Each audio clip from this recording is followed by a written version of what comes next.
Hello and welcome back to the Daily Iowan TV Sports pregame show, joined by Jalen Socek. I'm Chelsea Brown. Tonight we take a look at one Hawkeye who is excelling at his new position on the gridiron and a special football throwback Thursday on this weekend's Cy-Hawk matchup. But first, an inside look at this week's football preview as Iowa and Iowa State meet for the 62nd time in school history. Let's see how these two teams match up. Hawkeyes versus Cyclones, a huge in-state rivalry and one of Iowa's biggest dogfights. Being there the first time, it was a big experience. It was just a lot of people out there, and I didn't know that they hate us like that, and I got to be a part of that, so that was different. But this time, I played in the first game, so now I know what to expect, and just got to get the job done. Saturday's matchup will be similar of past battles, with Iowa leading the series 40-21 and 23-13 when Iowa State visits Kinnick Stadium. Going into the weekend, Iowa bests Iowa State with a 2-0 record, Iowa State a 4-0-2, putting them at the bottom of the Big 12 Conference. Kirk Ferentz and company are 55-3 against Big 12 foes. According to the numbers, these two teams are not too different except when it comes to passing yards. Iowa significantly tops the Cyclones, ranking 34th in the category, compared to State at 101. Iowa averages 296 passing yards a game. Rushing yards and points scored, both a close race between the pair, but Iowa once again tops State when it comes to allowing touchdowns. Iowa averages only 18 points scored against them, that's 43rd in the nation. Now let's take a look at some of the key players in this matchup. It's Hawkeye Jake Rudock versus State's Sam Richardson at the QB position.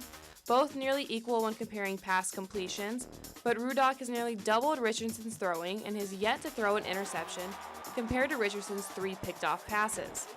Iowa has yet to establish a key running back, but Iowa State's lead man is senior Aaron Wimberly, but the Cyclones will have to utilize their pass offense as they go up against Iowa, who ranks 10th in the nation in rushing defense, only allowing 115 rush yards in their first 2 games and not a single rushing touchdown.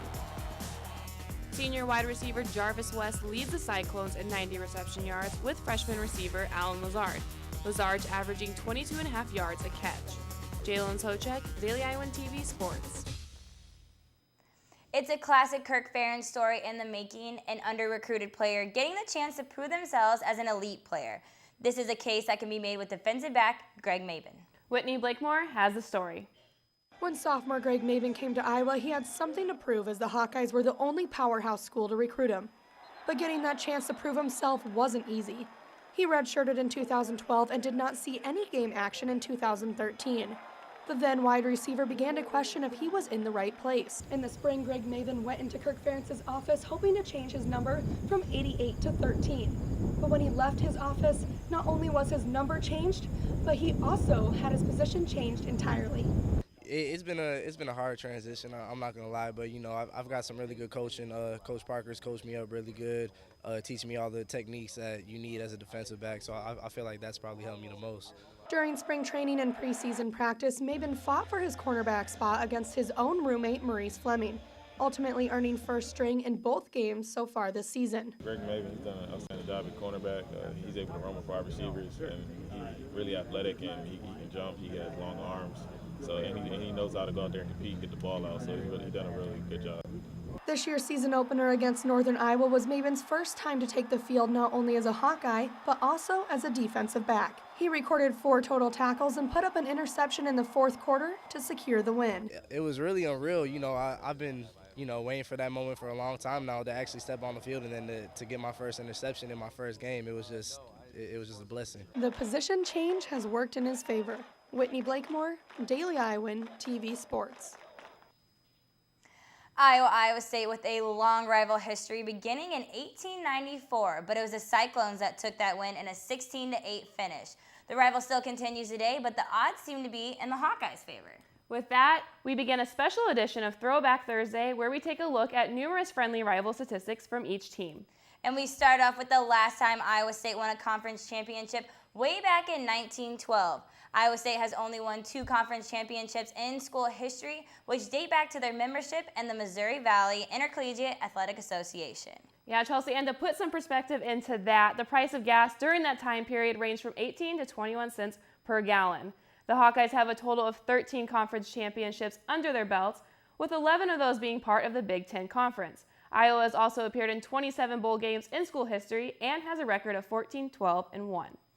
Iowa State records a 3-9 record in bowl games. The last time Iowa State appeared in a bowl game was in 2012, where they played the University of Tulsa in the Liberty Bowl.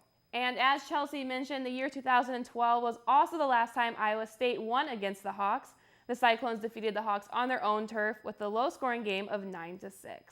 You're right, Jalen, and this matchup always brings a scare to the Hawkeyes, and the Hawks currently hold a one-game winning streak in 2013 against the Cyclones, but the previous matchup, the Cyclones were on a 2-game winning streak. Head coach Kirk Ferentz holds only a record of 7-8 in the series since 1999, but hopefully this weekend Ferentz's squad can capture that Cyhawk trophy in Kinnick Stadium.